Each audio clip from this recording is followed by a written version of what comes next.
Okey, Assalamualaikum. Untuk hari ini saya akan terangkan berkenaan keselamatan diri dan juga prosedur kerja dari segi permit kerja, log out, tag out. Okey.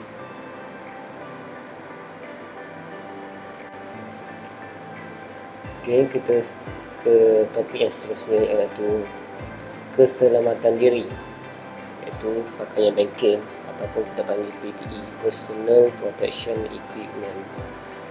PPE, tapi di segi pakaian bengkel ni kita boleh tengok dalam slide show ni pakaian yang betul dan selamat, dan juga pakaian yang salah dan berbahaya. Okey, daripada atas, rambut tu mestilah pendek, tak boleh rambut panjang untuk kerja bahagian welding dan juga equipment mesin-mesin, mestilah berambut pendek. Okey, tali leher dimasukkan ke dalam baju. Kalau berpakaian yang ada tali leher tu, mestilah dimasukkan di dalam baju, tak boleh diletak di luar. Kalau boleh, buang tali leher tu. Segala yang tergantung pada diri kita jangan buang. Kalau yang ada, kalau terpaksa juga pakai sama ada tali leher ataupun name tag apa semua, masukkan di dalam baju. Okey, seterusnya lengan baju mestilah digulung. Lengan baju ni jangan panjang, jangan terlalu panjang lah. Okey, butang diikat, butang baju mestilah diikat. Okey, kehilangan butang. Okey, kalau masa buat kerja kehilangan butang, ini masalah juga.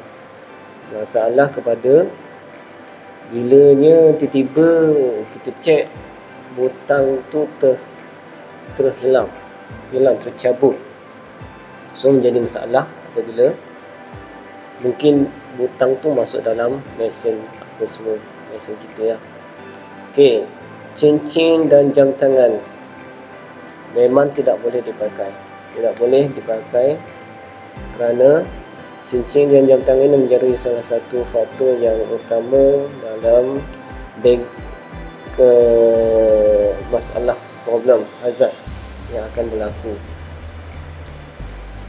Okey, pakaian rapi maksudnya seluar tu mestilah tak adanya bocor, terkoyak apa semua. Okey, kasut keselamatan juga penting. Ini kerana kasut keselamatan kita mestilah pakai yang kasut safety boot. Safety boot ni dia tapak dia tebal. Lepas tu di ruang hadapan dia, di kawasan hadapan dia ada besi. So kalau untuk dapat mengelakkan daripada barang-barang yang kuat, yang besar, yang berat, daripada jatuh ke atas kaki kita. Kalau kasut tu kasut biasa, kasut getah, so akan menjadi efek pada kaki kita. Kalau ada benda-benda yang mungkin kita tersepak ke, benda-benda yang besar, berat. Okey, personal protection equipment yang saya beritahu, kalau untuk welding punya, head shield mestilah dipakai masa kerja-kerja menyimpan ataupun awak tengok member awak menyimpan. So head shield ni penting. Kalau head shield tak pakai, akan menjadi efek pada hazard kepada mata kita. Mata mungkin akan jadi buta. Head shield dengan hand shield benda sama. Okey, kalau clear head shield ni untuk kalau kerja-kerja memotong macam mencanai, mestilah diwajibkan pakai clear head shield. Bersama dengan Google pun kena pakai, wajib pakai untuk kerja mencanai, memotong besi apa semua, kena pakai. Apron perlulah dipakai untuk mengelakkan kalau percikan api sepata daripada timpalan ataupun sepata memotong. Sepata memotong tu api dia boleh menyebabkan baju apa semua bocor, hangus, terbakar. Jadi perlulah pakai apron untuk melindungi badan kita. Okey, glove semestinya kena pakai. Masa welding kena pakai glove. Tak pakai glove memang akan menjadi hazard kepada tangan kita. hazardnya daripada melecur, mungkin kena tangan kita akan melecur. Lepas tu safety shoes ni memang perlu dipakai. Dan seterusnya jaket memang perlu dipakai, tak boleh pakai baju t-shirt biasa, t-shirt memang tak boleh, kena pakai jaket dan scarf. So equipment ni memang kena pakai, personal protection equipment ni mestinya kena pakai setiap kali masuk bengkel buat kerja. Dari segi head shield sampailah ke jaket ni semestinya kena pakai.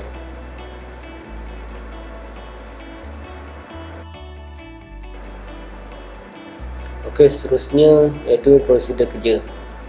Prosedur mendapatkan permit untuk kerja. Okey, sebelum menjalankan kerja-kerja panas dan juga kerja sejuk, permit haruslah diperolehi terlebih dahulu oleh pegawai keselamatan di tempat kerja tersebut. Okey, kalau di tempat kerja bengkel, mestilah diperolehi oleh daripada QC, Quality Control, mestilah meluluskan dulu permit dia. So bila permit dah lulus, boleh menjalankan kerja, so barulah kerja-kerja boleh dijalankan di dalam bengkel tersebut. Okey, seterusnya segala peralatan dan peralatan ataupun equipment mestilah dikunci, dibuat tag loto. Loto ialah lock out, tag out.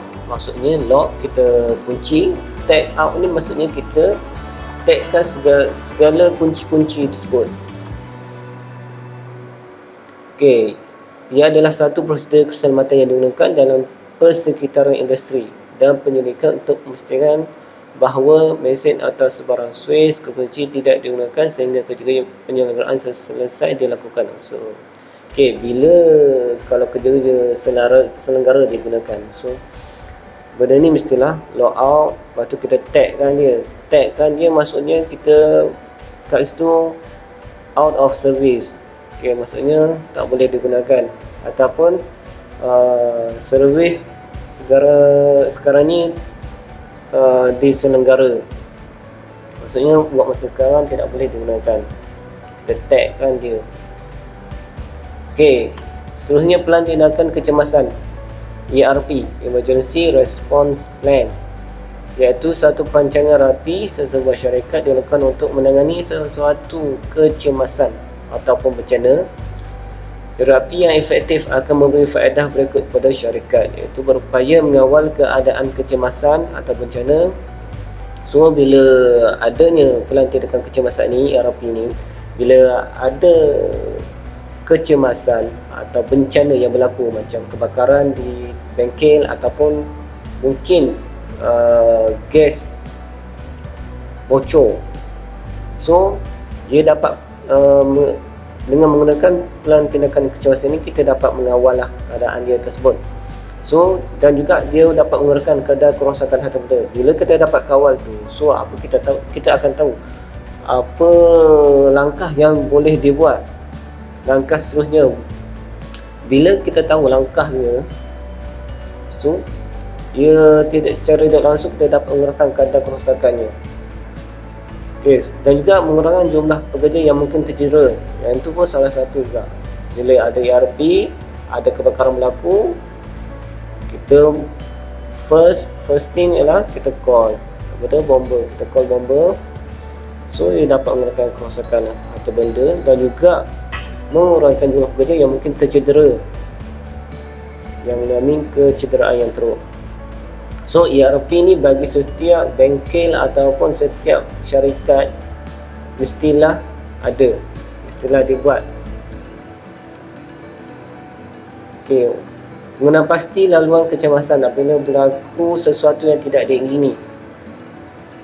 Pastikan tanda arah laluan kecemasan ditanda dengan jelas. Contohnya dengan meletakkan garisan kuning pada lantai, lampu kecemasan, tanda emergency exit di pintu laluan kecemasan dan lain-lain. Kalau kita tengok di setiap bangunan, sebagai contohlah di bangunan macam mall ataupun sekolah, biasanya akan ada tanda arah tempat yang perlu dituju bila adanya kecemasan tempat berkumpul, sama ada di padang ataupun di tempat yang luas. Okey. Lepas tu di setiap pintu-pintu juga mesti ada laluan kecemasan. Maksudnya kita akan ada nampak lah di dalam bangunan. So benda ni mestilah ada. Okey, laluan kecemasan perlu dilakarkan dan dipamerkan di tempat kerja. Pekerja dan pelawat perlu dimaklumkan berkaitan laluan kecemasan dan tempat berkumpul sekiranya berlaku kecemasan. Okey. Laluan kecemasan ni kita perlu lakar dan letak di tempat yang pekerja senang nampak. Kita yang senang nampak. Maksudnya diletakkan pada billboard. Dipamerkan dan diajar oleh pada pekerja-pekerja. Dengan ini kita dapat memudahkan lagi, melancarkan lagi bila adanya kebakaran yang berlaku, kita dapat melancarkan urusan untuk memindahkan semua pekerja-pekerja yang ada di dalam bangunan tersebut. Okey. Memastikan laluan kecemasan yang ditetapkan tidak mendedahkan pekerja atau pelawat kepada hazard bahaya lain di tempat kerja. Okey, laluan kecemasan juga mestilah tidak mendedahkan pekerja daripada perkara yang lagi bahaya. So, laluan kecemasan tu mestilah okey, selamat digunakan. Dan juga tidak dihalang oleh objek-objek yang lain. Macam ada setengah pintu kecemasan tapi pintu dia tak boleh dibuka. Bila adanya kebakaran yang berlaku, benda ni akan menyusahkan lagi lah proses untuk melarikan diri. Okey, bagaimana melaksanakan ERP? Mewujudkan struktur organisasi antara ERP, Emergency Response Team, First Aider Team, HR Officer and etc. Okay, organisasi ni mestilah diwujudkan. Okey, itu saja.